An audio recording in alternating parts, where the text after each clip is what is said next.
اعوذ باللہ من الشیطان الرجیم بسم اللہ الرحمن الرحیم ان الذین قالوا ربنا اللہ ثم استقاموا تتنزل علیہم الملائکۃ الا تخافوا ولا تحزنوا وابشروا بالجنۃ التي کنتم توعدون نحن اولیاؤکم فی الحیاۃ الدنیا وفی الآخرہ صدق اللہ العظیم رب اشرح لی صدری ویسر لی امری واحلل عقدۃ من لسانی یفقہوا قولی. اما بعد، عزیز ساتھیوں، میں نے اپنی یادداشت اور جو زندگی کے تجربات ہیں وہ آپ سے شیئر کرنے شروع کیے ہیں. تو آج کی جو ویڈیو ہے یہ سم واٹ اٹس لائک جو میں نے پہلے ایک نفس مطمئنہ اور غیر مطمئنہ ہے اس سے ملتا جلتا اس میں ہے، لیکن ایکسپیرینسز تھوڑے سے ڈفرینٹ ہیں اس میں. اللہ تعالیٰ اسی صورت میں سورہ حامیم سجدہ میں آگے چل کے کہتے ہیں وَإِمَّا يَنزَغَنَّكَ مِنَ الشَّيْطَانِ نَزْغٌ فَاسْتَعِذْ بِاللَّهِ إِنَّهُ هُوَ السَّمِيعُ الْعَلِيمُ. کہ جب شیطان آپ کو کہیں چکانے لگے یا بھول چوک میں مبتلا کرنے لگے تو اللہ کی پناہ مانگ لیا کرو، کیونکہ وَإِمَّا يَنزَغَنَّكَ مِنَ الشَّيْطَانِ نَزْغٌ فَاسْتَعِذْ بِاللَّهِ إِنَّهُ هُوَ السَّمِيعُ الْعَلِيمُ. وہ علم والا، دیکھنے سننے والا بھی ہے اور علم رکھنے والا بھی ہے. تو اللہ کی ذات جو ہے وہ اس کے اندر یقین. تو آج کا جو موضوع ہے اس کو میں یہی کہنا چاہ رہا ہوں کہ اسی آیت کی روشنی میں اللہ کے سپردگی، خود کو اللہ کے حوالے کر دینا، اللہ پہ یقین رکھتے ہوئے معاملات اللہ کی ذات پہ چھوڑ دینا. ایک اور دعا ہے اللہم وفق ما تحب و ترضی، اے اللہ تو میرے حال میں جو بہتر سمجھتا ہے وہ کر دے. اب جب میں آپ کے ساتھ یہ بات اس موضوع پہ کرنے لگا ہوں تو میں زندگی کے کچھ جو تجربات ہیں وہ آپ کے ساتھ شیئر کرتا ہوں. آج سے کچھ 20 سال پہلے مجھے کچھ تھوڑا سا تکلیف ہونے لگی تو میں نے نیورولوجسٹ کو دکھایا تو اس نے مجھے ریکمینڈ کیا کہ آپ ایم آر آئی کروا کے لاؤ. تو میں جب ہاسپٹل گیا تو انہوں نے مجھے خلاف توقع ایک ٹیوب نما ایم آر آئی مشین تھی، اس میں مجھے وہ بیلٹیں ویلٹیں لگا کے جب مشین کے اندر انہوں نے بھیجا تو مطلب اس کا تجربہ جو تھا وہ غالباً قبر کے اسٹائل میں تھا کہ جیسے آپ کو باندھ دیا جائے اور آپ کو قبر میں ڈال دیا جائے. تو اس کے جو پہلے 15 یا 20 سیکنڈز تھے وہ تو ایک تنفس اور خوف اس کے گرد جو تھا نا وہ بحال ہونے میں تھوڑا سا ٹائم لگا. پھر اس کے بعد ایک تصور، چونکہ آدمی فوکسڈ ہوتا ہے اس کے اندر تو موت کا احساس بڑھ جاتا ہے. انسان جو ہے وہ چونکہ گیا ہی اسی وجہ سے ہے کہ بیمار ہونے کی وجہ سے، تو یہ گھر والوں کا کیا ہوگا، بچوں کا کیا ہوگا، فلاں کا کیا ہوگا، یہ ہوگا وہ ہوگا. تو اتنا تیزی سے خیالات جو تھے وہ ان کی جنگ چل رہی تھی کہ وہ غالباً 53 یا 54 منٹ تک یہی سارا سلسلہ چلتا رہا. خیالات کی جنگ نے اتنا حاوی رکھا کہ جو میں بھی جو برین کے اندر کیمیکلز تھے ان کے کلر پتہ نہیں کتنے چینج ہوتے رہے ہوں گے یا ان میں کتنی وہ تبدیلیاں رونما ہوتی ہوں گی. لیکن جیسے ہی 55 یا 55 منٹ یا 56 منٹ پہ میں پہنچا تو ایک دم سے نا خیال آیا کہ دنیا کا نظام تو چل رہا ہے، اللہ سب کا وارث ہے، اللہ سب کا روزی رساں ہے، اللہ سب کا مالک ہے. لوگ مرتے بھی ہیں، لوگ یتیم بھی ہوتے ہیں، گھر والے اپنے جوان بچوں کو بھی کھو دیتے ہیں. تو میں کیوں ڈرا ہوا ہوں اس چیز سے کہ یہ ہو جائے گا وہ ہو جائے گا. خود کو اللہ کے سپرد کر دی. وَإِمَّا يَنزَغَنَّكَ مِنَ الشَّيْطَانِ نَزْغٌ فَاسْتَعِذْ بِاللَّهِ إِنَّهُ هُوَ السَّمِيعُ الْعَلِيمُ. تو جیسے ہی یہ اللہ موفق ما تحب و ترضی جو بہتر ہے وہ کر دے تو آپ یقین کریں کہ اتنی سکینت یا اتنی وہ کیفیت بدلی کہ مجھے نیند آ گئی. لیکن انہوں نے جب مجھے باہر نکالا 4 منٹ کے بعد تو وہ ڈاکٹر اور نرسز مجھے کہنے لگے کہ آپ کے اتنا زیادہ سوچتے ہیں اور اتنی سپیڈی سوچتے ہیں. لیکن اچانک کیا ہوا کہ ایک دم سے یہ ڈراپ ہوا اور آپ جو ہے نا وہ ایک کمفرٹیبل پوزیشن میں آ گئے. میں نے کہا انسان ہونے کے ناطے، میں نے ایک دنیا دار ہونے کے ناطے جو جتنا بھی وہ کیا وہ اس وقت خیالات کی آپس میں جنگ چل رہی تھی، لیکن جیسے میں نے خود کو اللہ کے سپرد کیا تو مجھے سکون آ گیا، اور یہ آخری جو 3-4 منٹ تھے وہ اسی کیفیت میں گزرے۔ تو کہنے کا مقصد یہ ہے جب ہم اللہ کے حوالے خود کو کرتے ہیں، اگر وہ خود کہتا ہے کہ میں حبل ورید کے قریب، اس سے بھی قریب ہوں، تو پھر ہمارے یقین کا معاملہ ہے سارا، ہمارے ایمان کا معاملہ ہے۔ اگر وہ کہتا ہے کہ ان الذین قالوا ربنا اللہ ثم استقاموا، وہ جو لوگ کہتے ہیں کہ اللہ ہمارا رب ہے اور اس پہ ڈٹ جاتے ہیں، تو پھر اللہ فرشتوں سے کہتے ہیں جاؤ ان کو جا کے بتاؤ، اس کو جا کے بتاؤ کہ خوشخبری سناؤ کہ اللہ تعالیٰ یہ کہہ رہے ہیں کہ تم جو ہے وہ جو ماضی میں ہو گیا اس کو بھول جاؤ، جو آگے آنے والی حالات ہیں ان سے خوف نہیں کرو، کیونکہ اللہ تعالیٰ یہ کہتے ہیں کہ نحن اولیاءکم فی الحیات دنیا و فی الآخرہ، ہم دنیا اور آخرت میں بھی جو ہے نا آپ کے مددگار ہیں۔ نبی صلی اللہ علیہ وسلم نے ہمیں دعا سکھائی، اللہم ربنا آتنا فی الدنیا حسنۃ وفی الآخرۃ حسنۃ وقنا عذاب النار۔ تو اگر ہم خود کو اللہ کے سپرد رکھیں گے، اس مالک کن فیکون کے دائرہ اختیار میں رکھیں گے، تو ہمارے لیے ہمیشہ بہتری آئے گی۔ لیکن اگر ہم اس دنیا کے دھندلکے میں گم ہوں گے تو پھر ایکسیڈنٹس کے بھی خطرے ہوں گے، اور پریشانیوں کی بھی جو ہے نا وہ کیفیات ہم پہ طاری رہیں گی۔ ایک واقعہ ہے میرے ایکسیڈنٹ کا، میں دبئی سے العین کے لیے ٹریول کر رہا تھا، آفس مجھے ایک کال آئی، انہوں نے کہا کہ ابھی ہیڈ آفس میں میٹنگ ہے، تو ایک ای میل کیا آپ کو، تو آپ دیکھ لیجئے کہ جب آپ کو ٹائم ملے۔ انہیں کیا پتا تھا کہ میں ہائی وے پہ اس وقت گاڑی ڈرائیو کر رہا تھا، تو جب میں نے ای میل چیک کرنا شروع کی، کیونکہ مجھے اگلے دن پھر وہ ہیڈ آفس جانا تھا میٹنگ کے لیے، تو میرا دھیان تھوڑی دیر کے لیے، چونکہ گاڑی کروز پہ لگی ہوئی تھی 150 پہ کلومیٹر پر آور کے حساب سے، تو اتنی زیادہ ٹریفک بھی نہیں تھی روڈ پہ، تو میں نے جب ای میل پڑھنا شروع کی تو ایک دم سے گاڑی جو ہے نا جا کے ایک گاڑی کو اس نے ہٹ کیا۔ ہٹ کرنے کے بعد جو ہے نا وہ گاڑی، میرے والی گاڑی جو ہے اس کے وہ سامنے والی ونڈ اسکرین وہ ٹوٹ گئی، وہ بیلونز جو ہے وہ باہر نکل آئے، جو ایمرجنسی میں وہ نکلتے ہیں سیفٹی والے۔ ایک دم سے گاڑی جو ہے نا جھٹکا، چونکہ کارنر پہ لگی تھی دوسری گاڑی کے بمپر پہ، تو یہ ہٹ کر کے نا ادھر چلی گئی، فینس کے ساتھ جا کے لگی، ادھر گئی تو یہ گلاس بھی ٹوٹ گیا اس کا، ونڈو کا۔ اب میرے لیے ویزیبلٹی ختم ہو گئی، اور اس میں نے کوشش کی بریک لگانے کی، نہ کروز نکل رہا تھا، نہ بریک لگ رہی تھی، کچھ بھی نہیں۔ پھر الحمدللہ گاڑی میں 2 قرآن پڑے ہوئے تھے، گاڑی نے جا کے ایک اور گاڑی کو جیسے فینس کے ساتھ لگ کے اس طرف گئی تو ادھر ایک اور گاڑی کو ہٹ کیا، جب وہاں سے نکلی تو وہ گاڑی بڑی تھی تو یہ اس طرف پھر نکلی، پھر تیسری گاڑی کو ہٹ کیا، اور جیسے ہٹ کیا تو سوے کرتی ہوئی گاڑی جو ہے نا روڈ پہ، پیچھے ٹریفک ساری بلاک ہو گئی۔ اب میں نے بے اختیاری میں کیا کر سکتا تھا، وَإِمَّا يَنزَغَنَّكَ مِنَ الشَّيْطَانِ نَزْغٌ فَاسْتَعِذْ بِاللَّهِ إِنَّهُ هُوَ السَّمِيعُ الْعَلِيمُ۔ اس کی ذات دیکھتی بھی ہے، بصیر بھی ہے، اس نے دیکھا کہ بندہ مشکل میں ہے، تو میں نے کہا،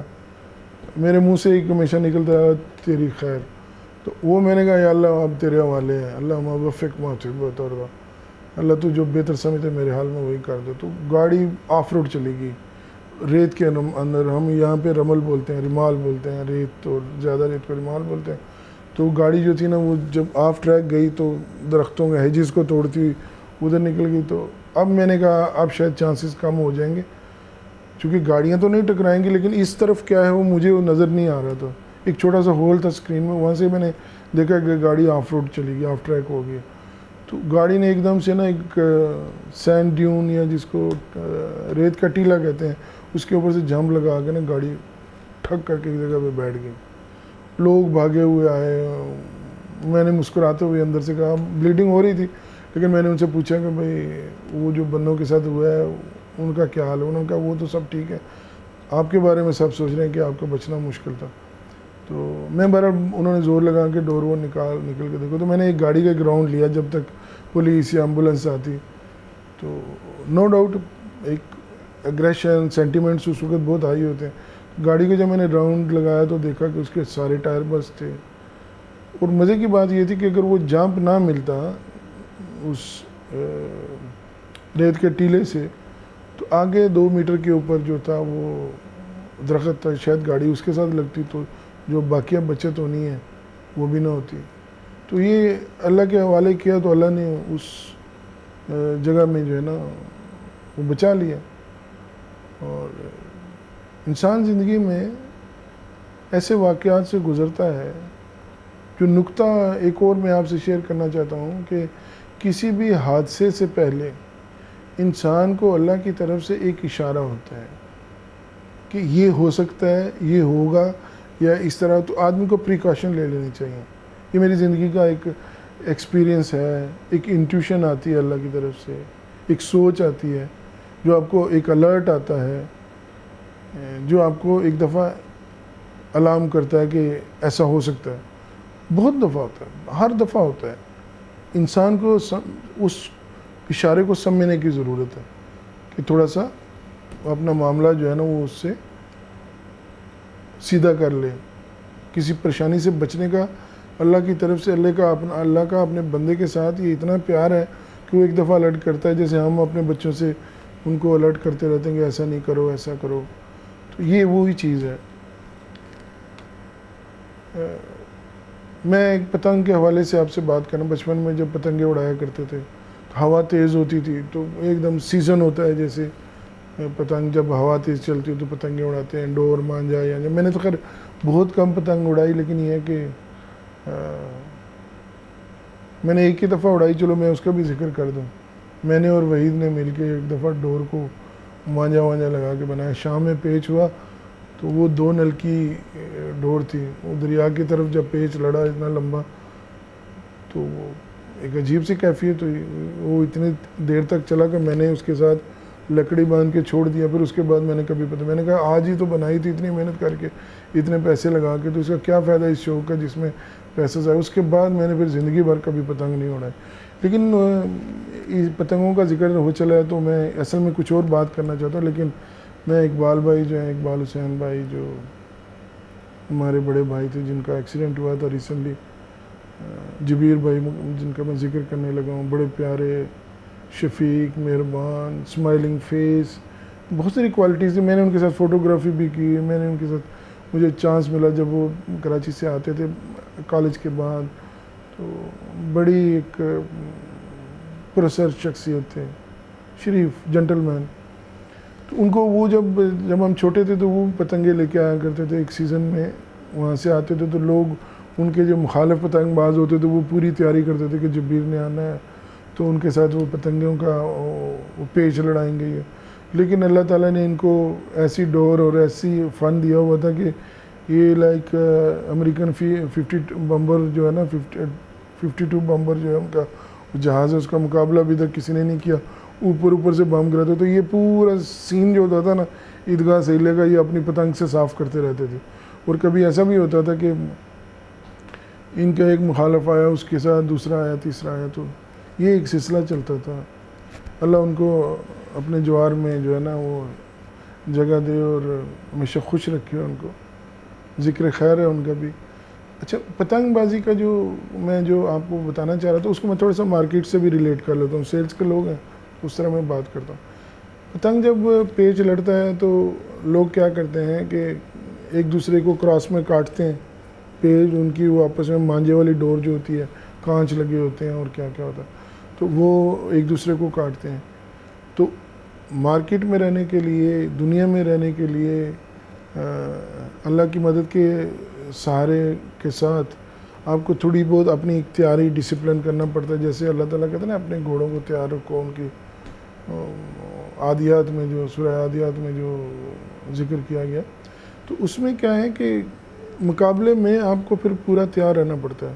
لیکن اس میں ایک نیگوسیشن کا ٹائم آتا ہے. جب پیچ لڑتا ہے تو لوگ جو ہے نا اگر دیکھتے ہیں نا کہ نقصان سے بچنا ہے تو وہ اپنے جو ڈورز جو کراس لگ رہا ہوتا ہے وہ بہت اونچی جگہ پہ ہوتا ہے. لیکن جب وہ آپس میں کھڑے ہو کے مل کے اپنی ڈوروں کو ایک جگہ پہ کرتے ہیں تو وہ کراس چل کے ان کے ہاتھ میں آ جاتے ہیں اور وہ وہاں سے الگ ہو جاتے ہیں. نیگوسیشن، ایگریمنٹ، کمپرومائز، یہ وہ ساری چیزیں ہیں. تو آپ نے کسی مسئلے سے جب نکلنا ہے تو کوئی نہ کوئی کمپرومائز آپ کو کرنا پڑتا ہے، کوئی کہیں آپ کو مل کے بیٹھنا ہے. اسی طرح جب آپ کو مشکل آتی ہے، جب آپ کے پاس کوئی حل نہیں ہوتا، تو ایک دم اللہ کے سپرد کر دیا کریں، اللہ کے ساتھ وہ ڈور جوڑ لیا کریں، پھر اللہ کو کہیں کہ یا اللہ تو بہتر سمجھتا ہے، تو میرے حال میں جو ہے نا وہ کر دے، تو وہ آپ کی وہ جو پیچ آپ کا نکال دے گا اس طرح۔ ایک اگلا پتنگ کا تجربہ یہ تھا کہ جب پتنگ بہت زیادہ ہوا بدل رہی ہوتی ہے نا، تو آپ کی پتنگ اگر اڑ رہی ہے، ہم کہتے ہیں اوپر والی ہوا میں لگ گئی، ایک نیچے ہوا جس میں بہت تیزی سے ہوا چل رہی تھی، ایک اوپر جب ہوا بدلتی ہے تو اس کا ایک سائیکل بن رہا ہوتا ہے، پھر وہ کچھ دیر کے بعد اندازہ ہوگا کہ ہوا کا رجحان جو ہے یہ رخ کدھر ہوگا، تو وہ پتنگ جب اڑتی ہے تو اس کی بالکل ڈور ڈھیلی ہو جاتی ہے، اور اس میں مزے کی بات یہ کہ نہ کسی کے کاٹنے کا خطرہ رہتا ہے، نہ کسی کے کوئی نقصان آپ کا کر سکتا ہے، کیونکہ اگر وہ کرنے کی کوشش کرے گا تو وہ بھی ساتھ ہی پھنس جائے گا۔ تو اس میں جو میں کہتا ہوں کہ جو کر رہے ہوتے تھے، جس کے ہاتھ میں ڈور ہوتی ہے، پتنگ باز جو ہوتا ہے، وہ پھر اپنی ڈور ڈھیلی ہو جاتی ہے، کسی جگہ باندھ دیتے ہیں یا لے کے بیٹھ جاتے ہیں، پھر وہ آہستہ آہستہ آہستہ پتنگ جو ہے نا خود ہی بدلتی جب تک رخ اس کو نہیں ملتا تب تک وہ چلتی رہتی ہے۔ تو اگر ہم اپنے آپ کو اللہ کے حوالے کر دیں گے، اللہ کے سپرد کر دیں گے، تو وہ بھی ہمیں بچا کے رکھے گا اور ہمیں خطرہ ختم ہو جائے گا۔ اب میں حضرت اقبال رحمۃ اللہ علیہ کی خودی کے تصور کو بھی تھوڑا سا یہاں پہ لانا چاہتا ہوں۔ جہاں تک میں نے سمجھا یا میں نے پڑھا ہے، وہ سورہ توبہ میں اللہ تعالیٰ نے جو فَأَنسَاهُمْ أَنفُسَهُمْ والا جو ذکر کیا ہے کہ جو ہمیں بلاتے ہیں ہم ان کو ان کے جیوں میں بلا دیتے ہیں، یا ان کو انسان جو ہے وہ حالات میں پھنس جاتا ہے، لیکن جو خودی کا تصور دیا وہ یہ تصور جو مجھے سمجھ آیا ہے، عزیز دوست اور اس پہ کمنٹس کر سکتے ہیں، وہ یہ ہے کہ جب انسان جبر سے اختیار میں چلا جاتا ہے نا، تب معاملات جو ہے نا وہ اللہ کے سپرد ہو جاتے ہیں۔ نبی صلی اللہ علیہ وسلم کی زندگی میں جب آپ کہیں گھر والوں کے ساتھ یا دوستوں کے ساتھ بیٹھے ہوتے تھے، تو اذان کی جب آواز آتی تھی تو آپ بلا تعمل ایک بیگانگی کے ساتھ وہاں سے اٹھ کے حی علی الفلاح حی علی الفلاح کی طرف، مسجد کی طرف جو ہے نا چلنا شروع کرتے، تو ایک دم بیگانگی سے ہو جاتی تھی۔ یہ وہ اللہ کے ساتھ لو لگی ہوتی تھی، اللہ کے ساتھ تعلق تھا، اللہ کے ساتھ سپردگی تھی، کہ جس میں اپنا کوئی وہ نہیں رہتا ہے، اختیار اللہ کا شروع ہو جاتا ہے جیسے ہی، تو وہ چلے جاتے تھے۔ لیکن جو جبر کی کیفیت ہے، جس میں ہماری خودی جو ہے وہ بلند نہیں ہوتی، یا ہماری روح کی جو ہے نا وہ اپنے یہ حیوانی جسم جو ہے، مٹی کا جسم، اس کے اوپر جو کنٹرول یا گرفت نہیں ہوتی، تو اس میں کیا ہوتا ہے کہ ہم کہتے ہیں اذان ہو رہی ہے، ابھی پڑھیں گے، پھر ایک نکل گئی، دوسری نکل گئی۔ تو اس کیفیت میں جب تک ہم جبر میں ہیں، ہم تکلیف میں رہتے ہیں۔ اللہ تعالیٰ ہمارا خالق و مالک ہے، مالک کن فیکون ہے، وہ ہمیں سمجھتا ہے، لیکن پھر بھی اس نے ہمیں موقع دیا ہے کہ ہم اپنے آپ کو جو ہے نا حزب اللہ یا حزب الشیطان دونوں میں سے ایک بنائیں۔ لیکن اللہ کا خاص کرم ہے کہ اس نے ہمیں کلمہ گو بنایا، نبی صلی اللہ علیہ وسلم کی محبت جو ہے وہ ہمیں دی، جیسے اللہ تعالیٰ کہتے ہیں نا، پوری ایک گھر والوں کی فیملی کو جتا کے احب علیکم من اللہ و رسولہ و جہاد فی سبیل اللہ فتربصوا یأتی اللہ بامرہ واللہ لا یہدی القوم الفاسقین۔ ہماری محبت کے درجات ہیں، ماں باپ ہیں، رشتہ دار ہیں، اولاد ہیں، رشتہ دار سارے ہیں، وہ مساکن تردون و تجارت تخشون کسادہ، بڑے بڑے محلات سے ہم پیار کرتے ہیں، ہمارے کاروبار کی ہمیں فکر لگی رہتی ہے، لیکن یہ ساری چیزیں جو ہے اگر اللہ کے نبی صلی اللہ علیہ وسلم اور اس کے راستے میں جہاد کرنے کے معنی ہیں یا رکاوٹ ہیں، تو اللہ کہتے پھر دوسرے لفظوں میں کہ دفع ہو جاؤ۔ جب تک اللہ کا حکم نہیں آ جائے، اور اللہ پھر جو فاسقین ہوتے ہیں ان کو کبھی ہدایت نہیں دیتا۔ ہم اپنے تک کوشش کر سکتے ہیں، زیادہ سے زیادہ ہم نبی صلی اللہ علیہ وسلم کے فالوور بن کے اللہ کے اوپر یقین رکھ کے، توحید کا یقین کر کے، ایمان مضبوط کر کے خود کو اس کے حوالے کر دیتے ہیں۔ اور یہ یاد رکھیں کہ اگر کوئی ڈائیور سمندر میں نیچے اترتا ہے تو اس کے ساتھ اس کے اگر سلنڈر دیر تک رہے گا، سلنڈر ختم ہو جائے گا، گیس سلنڈر، تو اس کا وہ بھی ایک ایشو ہے۔ اگر انہوں نے پائپ لگا کے اس کو آکسیجن باہر سے دی ہوئی ہے، اگر وہ اوپر سے کاٹ دی جائے تو وہ تنفس اس کا جو ہے وہ پھر اس کے لیے مشکل ہو جائے گا زیر زمین۔ اس طرح اگر ہم دنیا میں ہوں یا سمندر کی تہہ میں ہوں، جب تک ہم اللہ کے ساتھ جو ہے ہمارا تعلق نہیں ہے، سورس کے ساتھ ہمارا تعلق نہیں ہے، تب تک ہمیں شیطان بھی بہکاتا رہے گا اور ہمارے لیے زندگی میں مشکلات جو ہیں وہ آتی رہیں گی۔ لیکن جیسے ہی ہم خود کو اللہ کے سپرد کریں گے، وَإِمَّا يَنزَغَنَّكَ مِنَ الشَّيْطَانِ نَزْغٌ فَاسْتَعِذْ بِاللَّهِ، جب ہم اللہ کے سپرد کر لیں گے، اللہ موفق ما تحب وترضى، تو اللہ تعالیٰ جو اپنی حفظ و مان میں ہمیں لے لیتا ہے، شیطان مردود سے ہماری جان چھڑا دیتا ہے، ہم پریشانیوں سے نکل آتے ہیں، کیونکہ اللہ کا ہم سے یہ وعدہ ہے کہ وہ ہماری یہ حبل ورید سے بھی قریب تر ہے۔ اور میں نے زندگی میں ہر جگہ پہ یہ دیکھا ہے کہ جب بھی اس کو یاد کیا ہے وہ فوری طور پہ مدد کو آیا ہے، اور یہ بالکل اللہ کی بات جو ہے نا وہ 100% سچ ہے، اور اللہ کی بات جو ہے وہ اٹل ہے، وہ ہمارا خالق و مالک ہے، لہٰذا اس کے اندر اپنا یقین رکھیے اور اس کے ساتھ ناطہ جوڑ کے رکھیے، کیونکہ وہ سنتا بھی ہے، جانتا بھی ہے، دیکھتا بھی ہے۔ اللہ کی صفات سے ہم اس کو جو ہے نا پہچان سکتے ہیں، وہ ہمارے ارد گرد رہتا ہے۔ الحمدللہ رب العالمین، الحمدللہ رب العالمین۔ اللہ سے تعلق جوڑیے اور اللہ سے تعلق قائم رکھیے، اللہ آپ کی مدد کرے گا انشاءاللہ۔ بہت بہت شکریہ، السلام علیکم۔